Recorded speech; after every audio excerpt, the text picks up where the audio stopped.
साल 1975 की बात है। मिथिला से आने वाले बिहार के एक बहुत बड़े नेता होते थे जिनका नाम था ललित नारायण मिश्र।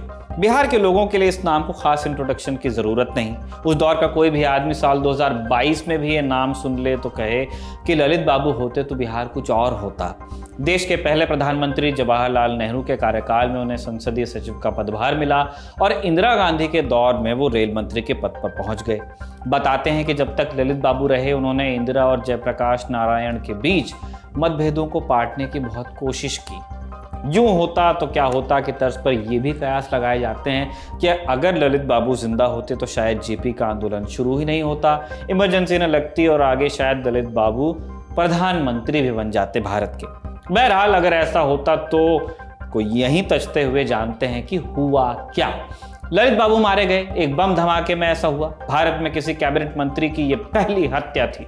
किसने की, यही बड़ा सवाल है। शुरुआती जांच में सीआईडी ने हत्या में किसी बड़े नाम की ओर इशारा किया था, लेकिन फिर रातों रात सीबीआई ने हत्या की तहकीकात अपने हाथ में ले ली और तहकीकात किसी दूसरी ही दिशा में मुड़ गई।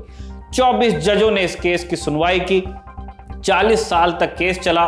कुछ लोगों को दोषी भी पाया गया। इसके बावजूद इस केस के कई पहलू ऐसे हैं जिनके आगे लगभग आधी सदी के बाद भी फुल स्टॉप लग नहीं पाया है। क्या थी ललित नारायण मिश्र की हत्याकांड की कहानी, जानेंगे आज के एपिसोड में। नमस्कार, मेरा नाम है निखिल और आप देख रहे हैं भारत के ऐतिहासिक किस्सों कहानियों से जुड़ा हमारा रोजाना का कार्यक्रम तारीख।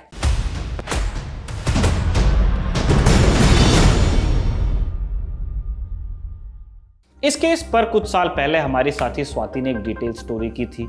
घटना के दिन का ब्यौरा लिखते हुए वो बताती हैं कि 2 जनवरी 1975 को बिहार के समस्तीपुर रेलवे स्टेशन से एक नई रेलवे लाइन का उद्घाटन होना था। कार्यक्रम में शरीक होने वालों में रेल मंत्री ललित नारायण मिश्र का नाम भी शामिल था। ललित बाबू शाम को पहुंचने वाले थे और उसी हिसाब से सारी तैयारियां चल रही थी। तय वक्त पर कार्यक्रम शुरू भी हुआ। उद्घाटन के बाद ललित बाबू ने भाषण दिया। भाषण के बाद जब वो मंच से नीचे उतरने लगे, अचानक सामने भीड़ की तरफ से एक हथगोला मंच की ओर उछला और जोर का धमाका हो गया। अफरा तफरी मच गई। जब तक सब कुछ शांत हुआ, पता चला कि धमाके से रेल मंत्री बुरी तरह घायल हो गए। उनके छोटे भाई जगन्नाथ मिश्र भी घायल थे। कुल 18 लोगों को गंभीर चोट आई। रात को रेडियो से जब खबर फैली तो पूरे बिहार में सनसनी मच गई। इधर ललित बाबू को हॉस्पिटल ले जाया जाना था। समस्तीपुर रेलवे स्टेशन से करीब 40 किलोमीटर की दूरी पर दरभंगा मेडिकल कॉलेज था, जहां कुछ ही देर में पहुंचा जा सकता था। लेकिन पता चला कि वहां के डॉक्टरों की थी हड़ताल। दरभंगा में एक मशहूर सर्जन रहा करते थे डॉक्टर सैयद नवाब। उनका अपना प्राइवेट क्लिनिक था। कई घायलों को वहां भेजा गया, लेकिन ललित बाबू के लिए तय हुआ कि उन्हें पटना भेजा जाएगा, लगभग 132 किलोमीटर दूर। क्यों? इस सवाल का जवाब कभी नहीं मिल पाया। ललित नारायण मिश्र और जगन्नाथ मिश्र को कुछ लोगों के साथ एक ट्रेन में पटना के लिए रवाना किया गया। आप सोचिए, 132 किलोमीटर की बात हो रही, जबकि पहला घंटा गोल्डन आवर मिस हो रहा था। ट्रेन को दानापुर रेलवे स्टेशन पहुंचना था। रेल से वहां तक पहुंचने में कुछ 6-7 घंटे का समय लगना चाहिए था। लगा कितना? 14 घंटे। क्यों? इसका भी कोई जवाब है नहीं। नवीन बाबू के समर्थक मानते थे कि जानबूझकर देरी की गई। बहरहाल कैसे भी करते कराते लेट होते ट्रेन दानापुर पहुंच गई। यहां रेलवे अस्पताल में नवीन बाबू का इलाज करने की कोशिश हुई। बम के छर्रे दोनों पैरों में उनके घुस गए थे। बहुत खून निकल गया था। इसलिए डॉक्टरों की लाख कोशिशों के बावजूद ललित बाबू बचाए नहीं जा सके। उनकी मृत्यु की तारीख थी 3 जनवरी 1975। उनके अलावा 2 और लोग इस हादसे में मारे गए। अब शुरू होती है तहकीकात। 2 जनवरी की शाम समस्तीपुर रेलवे पुलिस के पास एक एफआईआर दर्ज हुई। राज्य सरकार ने मामला सीआईडी को सौंप दिया। इस मामले में कुछ साल पहले ललन टॉप ने वरिष्ठ पत्रकार सुरेंद्र किशोर से बात की थी। सुनिए किशोर पुलिस की शुरुआती जांच के बारे में क्या बता रहे हैं। अब हत्या होती है और वहाँ एक बहुत ही ईमानदार एसपी थे समस्तीपुर में, डीपी ओझा, जो बाद में डीजीपी भी बने। तो डीपी ओझा ने हत्यारा को पकड़ लिया, मैंने उनकी पुलिस ने पकड़ लिया। 2 हत्यारे दिनों के अंदर, तो हाँ कुछ ही दिनों के अंदर समस्तीपुर रेलवे स्टेशन पे हत्या हुई थी। बम मार के, हाँ, ग्रेनेड मार के। तो 2 अरुण कुमार मिश्रा और अरुण कुमार ठाकुर, 2 को पकड़ा डीपी ओझा ने, उनकी पुलिस ने, उनके नेतृत्व में। अरुण कुमार मिश्रा और अरुण ठाकुर, अरुण कुमार ठाकुर इन दो को पकड़ा गया। 2 को पकड़ा। उन लोगों ने कन्फेस किया, स्वीकार किया। 164 में बयान हुए। 164 में बयान हुआ। लेकिन जब नाम आने लगा दिल्ली की एक किसी बड़ी हस्ती का कि उन्होंने समस्तीपुर सर्किट हाउस में बैठ के हत्या षड्यंत्र किया और MLC का नाम आने लगा, अन्य लोगों का नाम आने लगा, तो दिल्ली से CBI के डायरेक्टर को सीधे समस्तीपुर भेज दिया गया। तो जैसा कि आपने सुना, केस राज्य पुलिस से रातों रात CBI को सौंप दिया गया। CBI की तहकीकात में क्या निकला, ये जानने से पहले एक और शख्स के बारे में जानिए। प्रभात रंजन उर्फ आनंद मूर्ति बाबा। आनंद मूर्ति बिहार में एक संप्रदाय चलाते थे जिसके अनुयायियों को आनंद मार्गियों के नाम से जानते थे। तब आनंद मार्ग का एक ही मकसद था, सदविप्र राज कायम करना, यानी ऐसी सरकार बनाना जिसमें सब सदाचारी हों। और इस उद्देश्य के लिए आनंद मार्गी हथियार उठाने से भी गुरेज नहीं करते थे। कल्ट ही था एक तरह का। इनको हथियारों की ट्रेनिंग दी जाती थी। एक सेना टाइप भी बनाई गई थी जिसका नाम था अवधूत सेना। 70 के दशक में आनंद मार्गियों का नाम एयर इंडिया के विमान एम्परर अशोका के क्रैश से जुड़ा। वही 1995 में जब पश्चिम बंगाल के पुरुलिया में आर्म्स ड्रॉप हुआ, आसमान से हथियार गिराए गए, उस केस में भी आनंद मार्गियों का ही नाम आया। इस केस के बारे में हम तारीख के एक पिछले एपिसोड में बता ही चुके हैं। चाहे तो डिस्क्रिप्शन में एक लिंक है, उसको आप क्लिक कीजिए, आप देख सकते हैं। बहरहाल सवाल ये कि आनंद मार्गियों का इस केस से क्या लेना देना था। हुआ यूं कि साल 1971 में आनंद मार्गियों के गुरु आनंद मूर्ति बाबा को पटना पुलिस ने गिरफ्तार किया। इल्जाम यह था कि बाबा ने आनंद प्रचारक संघ छोड़कर गए कुछ लोगों को मारने का षड्यंत्र रचा था।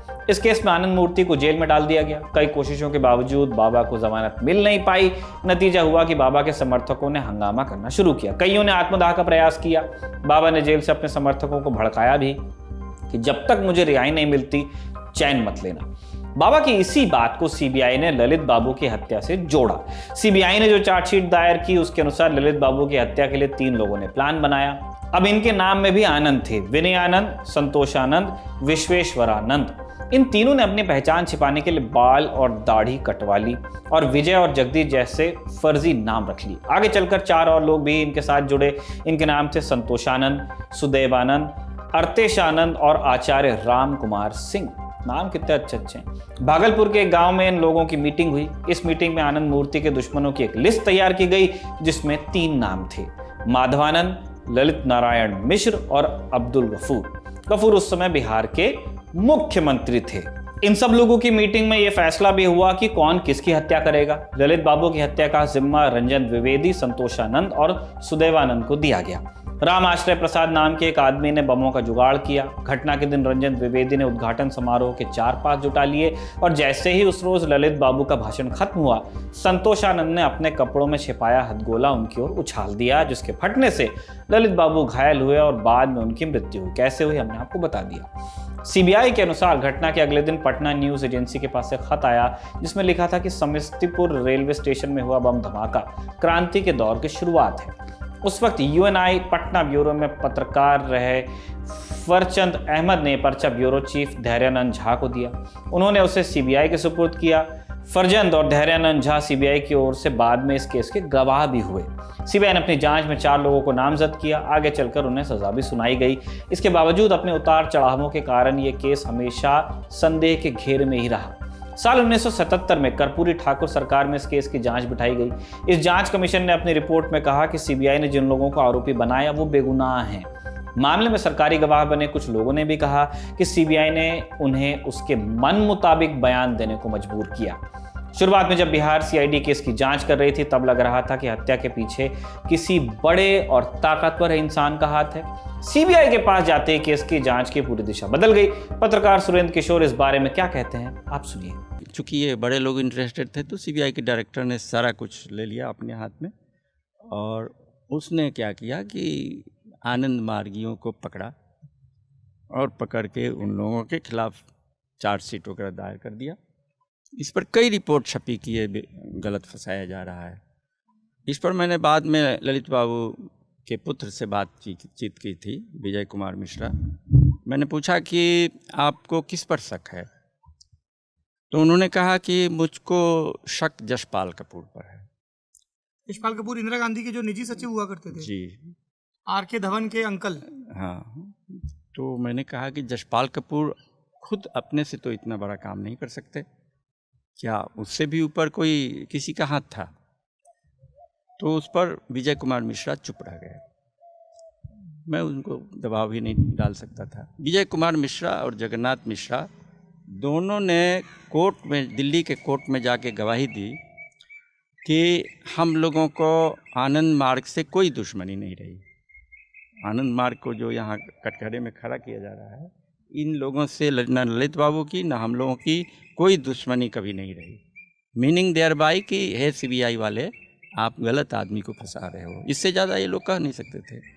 इस केस का एक पहलू अंतर्राष्ट्रीय राजनीति से भी जुड़ा। प्रधानमंत्री इंदिरा गांधी ने ललित बाबू की हत्या में किसी विदेशी का हाथ होने की आशंका जता दी। कहा गया कि हत्या में अमेरिकी खुफिया एजेंसी CIA का हाथ है। ये वो समय भी था जब लगभग दक्षिणी एशिया के अधिकतर देश अमेरिका और रूस के बीच की खींचतान से परेशान थे। CIA के सामने थी रूसी एजेंसी KGB। कहा जा रहा था कि दो महाशक्तियों के बीच तीसरी दुनिया के देशों को अपने पाले में करने की होड़ थी। 90 के दशक में KGB अधिकारी द्वारा लीक की गई जानकारी के आधार पर एक किताब आती है, नाम था मित्रोखिन आर्काइव। इस किताब में दावा किया गया था कि ललित नारायण मिश्र और इंदिरा गांधी ने KGB से घूस ली और इस वजह से CIA ने ललित नारायण मिश्र को मरवाया। साल 2022 में इस केस को लगभग 47 साल पूरे हुए। इतने लंबे वक्त में आशंकाएं अफवाहों का रूप लेती हैं। कई लोग कहते हैं कि इमरजेंसी से पहले हालात इंदिरा के हाथ से निकलते जा रहे थे। ललित बाबू की लोकप्रियता और उनके बढ़ते कद से इंदिरा घबरा गई। उन्हें लगा कि ये शख्स शायद उनके सिंहासन के लिए चुनौती बनेगा। ऐसे ही कई और बातें भी चलती हैं। चूंकि कानून में इनका निपटारा नहीं हो सकता, इसलिए लोगों के जहन में ये बातें जिंदा हैं। अब जानिए अदालत में क्या हुआ। अदालत में केस 40 साल घिसटता रहा। 24 जजों ने सुनवाई की, जिसके बाद फैसला आया साल 2014 में। नवंबर 2014 में सेशन कोर्ट ने रंजन द्विवेदी, संतोष आनंद, सुदेवानंद और गोपाल जी को उम्र कैद सुना दी। इस फैसले के खिलाफ सुप्रीम कोर्ट में अपील हुई। 2015 में आरोपी जमानत पर छूट गए। फैसले के बाद भी ललित बाबू के परिवार ने बार बार कहा कि जिन्हें सजा हुई वो निर्दोष हैं। इतिहास के नजरिए से देखें तो ललित नारायण मिश्र की हत्या ने बिहार की राजनीति पर एक बड़ा असर डाला। आगे चलकर उनके छोटे भाई जगन्नाथ मिश्र बिहार के मुख्यमंत्री बनते हैं। बिहार में कांग्रेस के लिए वो आखिरी बड़े नेता साबित होते हैं, जिसके बाद बिहार की राजनीति मंडल और कमंडल के अधीन चली जाती है। बहरहाल यहाँ आज का एपिसोड समाप्त होता है। आज के लिए इतना ही। इस एपिसोड को लिखा था हमारे साथी कमल ने और कैमरे पर रिकॉर्ड किया था जतिन ने। देखते रहिए दी ललन टॉप।